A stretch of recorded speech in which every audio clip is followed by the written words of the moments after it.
Ladies and gentlemen, Trump is determined to get the schools open, which I think is a horrible idea, especially with COVID still going strong in the country. Well, there is something happening nationwide. Many of these teachers see no end in sight when it comes down to COVID-19. So many of them are retiring, ladies and gentlemen, rather than return back to the classroom. So that right there should tell you if the teachers don't even want to go back, how the hell are you going to get the students back in school? Even if you got one or two schools open, so what? That don't mean it's safe. So this came out in Times, July 8th, 2020. With no end in sight with the coronavirus, some teachers are retiring rather than going back to school. And look, Trump has not made one decent decision since this all happened. So if he's telling you to send your kids back, I would say you better think twice before you do anything that man says. I wouldn't be crazy enough to do it. If he wants a child back in school, let him send Barron. All right.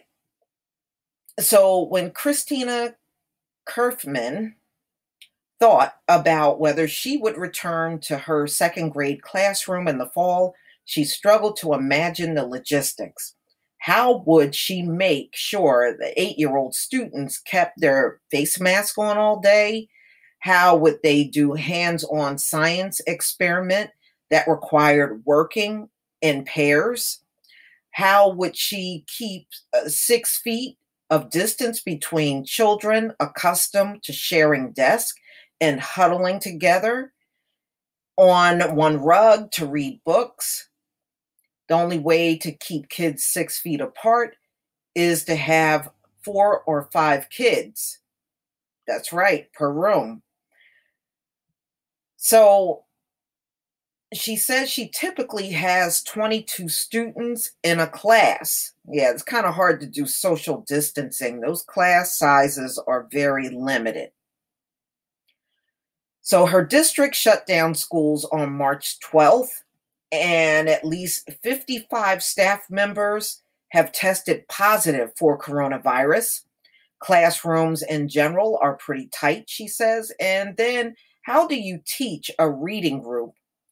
How do you teach someone one-on-one from 6 feet apart? You can't. So Kaufman, who has an autoimmune disease that makes her more vulnerable to COVID-19, consulted her doctor, weighed the risk of returning to school, and decided to retire early after 28 years of teaching. At 55, she's eligible for partial retirement benefits that will make home less. She'll be bringing home less, but she'll have at least her health is one thing she really won't have to worry about as much if she's not in that school. So she said it was either retire early or risk her health, and it was kind of a no-brainer. Recent surveys suggest she's not alone. Faced with the risk of an uncertain back-to-school plan, some teachers who spent the last few months teaching over computers and struggling to reach students who couldn't access online lessons are choosing not to return in the fall. The rising number of coronavirus cases in many parts of the country and recent evidence that suggests the virus can spread indoors via tiny respiratory droplets lingering in the air have fueled teachers' safety concerns, even as President Trump demands the schools fully reopen and threatens to cut federal funding from those that don't. Trump has said that older teachers who are more vulnerable to the virus could sit it out for a little while unless we come up with a vaccine sooner.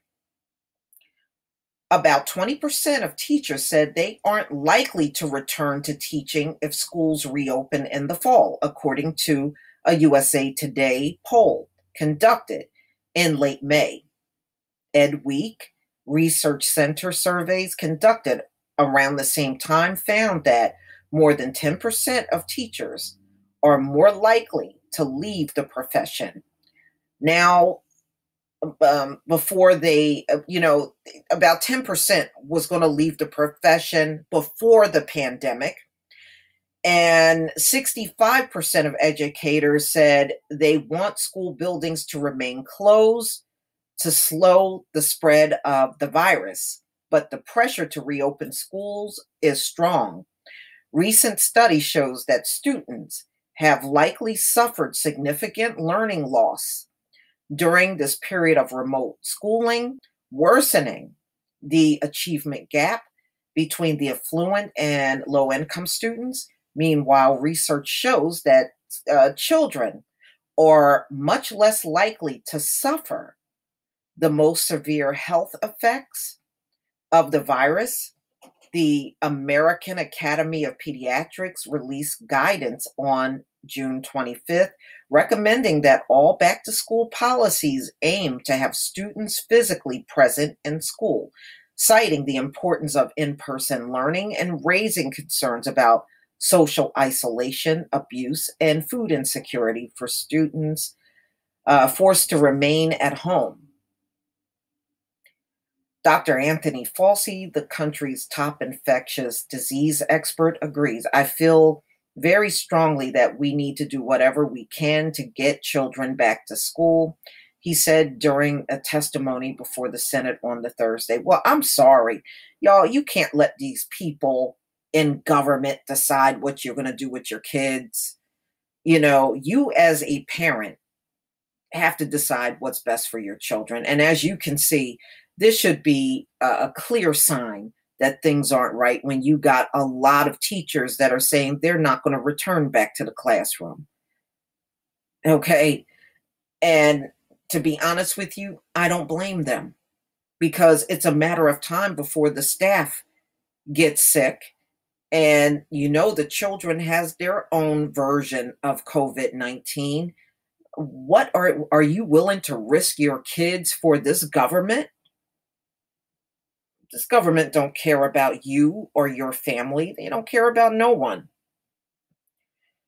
So the health risks are great for some educators and other school employees, including bus drivers, custodians, than they are for children. Adults over 65 accounted for a vast majority of COVID-19 deaths in the US, and 18% of public and private school teachers and 27% of principals are 55 or older, according to federal data. That's why researchers at the American Enterprise Institute warn of a school personnel crisis, recommending in May that school districts provide early retirement incentives or create virtual teaching corps for those who feel safer working remotely. Wow. I still have not seen any state really address this in their reopening plans. They're passing references to schools needing to do something for their vulnerable population, but you just don't see the activity that would match the personnel challenge that schools are going to face, says John Bailey, an American Enterprise Institute visiting fellow, who wrote the May report. We shouldn't be putting teachers in a situation where they have to decide between their financial security and their health security. In Connecticut, where the union survey found 43% of teachers think they're a higher risk, so the teachers feel they're at higher risk of getting sick and contracting COVID-19 because of their age and underlying medical conditions. Wow. So Michigan, 30% of the teachers told the association they're considering leaving teaching altogether or retiring. They don't want to go back. It is so obvious. Mm-mm-mm. So they just talk to teachers in different states around the country, and a lot of them are saying they are absolutely not going back. College professors have raised similar concerns. Hundreds of Georgia Tech faculty called for a continuation of remote learning this fall, arguing in an open letter that no faculty, staff, or student should be coerced into risking their health and the health of their families by working and or learning on campus when there is a remote online equivalent.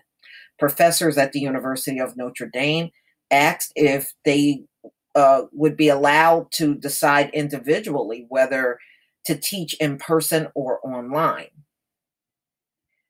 Meanwhile, the surge in coronavirus cases from Florida to Texas to Arizona has added urgency to the need for safe back to school plans. No, you know what's going to happen, y'all? In some states, they'll probably try to force this thing, force the hand of people to get their kids back in school. And I promise you, before we get to the end of the year, they're going to have to close these schools. Too many people are going to be sick. I'm just saying. But y'all, please tell me what you think about teachers not wanting to return back to the classroom. And you got Trump and some of the governors out here that want the schools back open, and they know damn well they have no control over COVID at all. Please leave your comment and subscribe. Don't forget to hit on the notification bell, and I'll see you on the next video. Peace, family.